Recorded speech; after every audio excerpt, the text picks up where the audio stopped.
Ayan, sinong gusto sa kalapate? Ito po yung mga alaga kong kalapate. Ayan, ayan.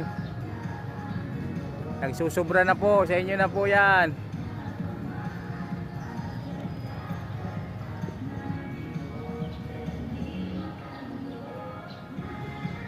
Nagsusubra na.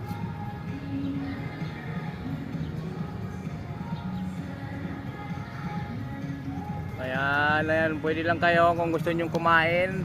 Kuha lang kayo, lutuin nyo, may papaya na po. Ayan ang papaya. Hindi pa namumunga.